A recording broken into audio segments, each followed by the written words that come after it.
Hi, I'm Tanea Larson with Springstone Yoga, and I am here to show you a quick yoga sequence you can do while in your chair. So it's a great option to do at the office, while at your desk, or if you are at home and just don't want to get up and move a whole lot, but it can really increase that oxygen and some energy into your body. Preferably, we would recommend that you have a chair with 4 legs, but that's okay if you don't.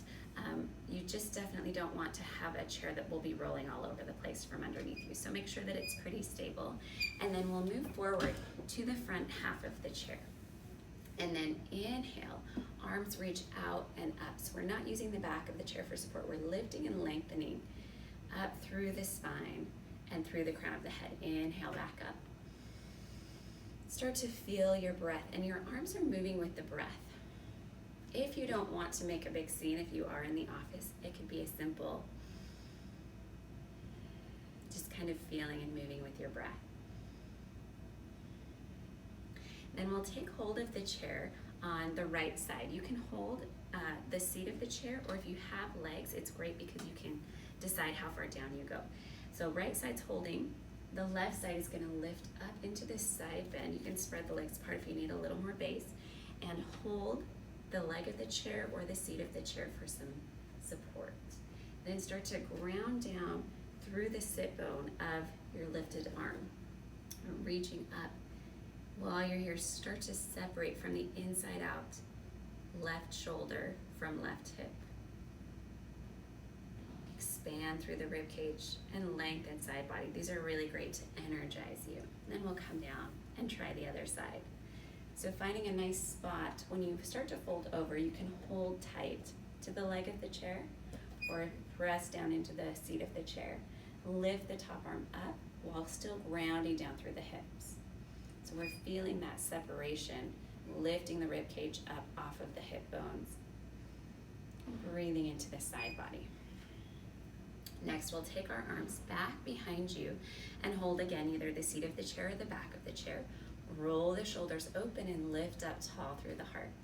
Just expand here through the rib cage. Expand into the lungs to create extra space for your breath. Feel your breath go down into the bottom of the belly. And again, if you can't reach the back, you can just hold the base. Lifting up through the heart and rolling open through the shoulders. Then we'll come back.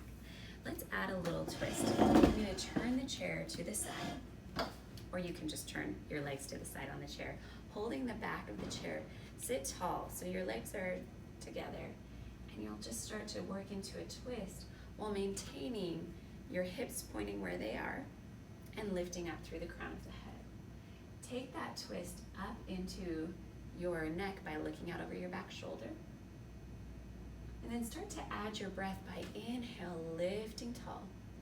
Exhale, finding depth in your twist.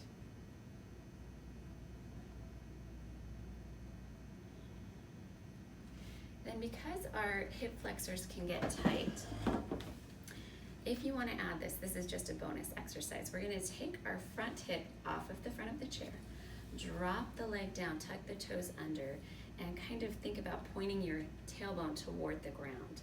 Press forward through the hips. We want to stretch into the hip flexor. Hold the back of the chair with your opposite hand and reach up and over while still trying to point down or slightly behind you with the bottom knee. Press forward through the hip flexors. The hip flexors are your psoas muscles. They get very short when you just sit a lot, so we're just trying to reverse that a little bit. Let's come to the other side. You're welcome to just walk your knees over, and we'll work into this twist. First, lifting tall, and then exhale, twisting. Keep inhaling to lift, exhaling, working a little bit deeper. So think of your spine while you're in this twist as a spiral staircase, and each vertebrae is a step that has a nice even twist. Gazing out over the back shoulder as you take it into your cervical spine.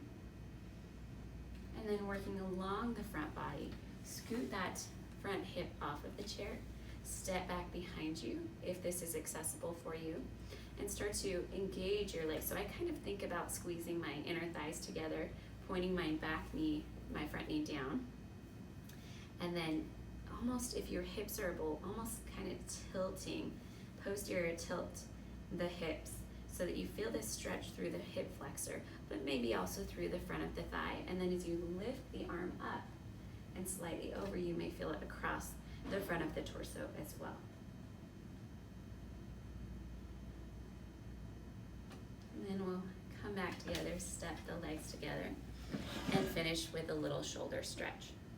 Let's reach opposite elbows. Take a breath. You can reach a little deeper, or if you can get the elbows stacked and come up into an X or into what we call eagle arms, this is another great option. As you're here in any position, start to lift your elbows up and away from the chest, maybe creating a little window here for you.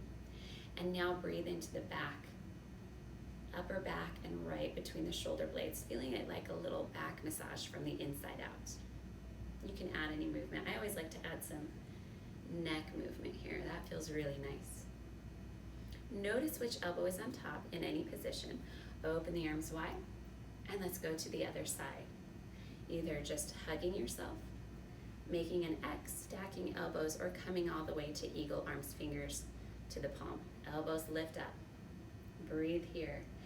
As you're breathing, expand the upper back, separate the shoulder blades, and then add any other movement.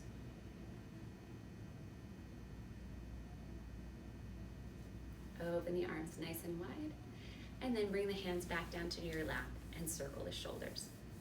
So that's another office yoga workout that you can do in the office, you can do at home, or just in a chair. Hope you enjoy.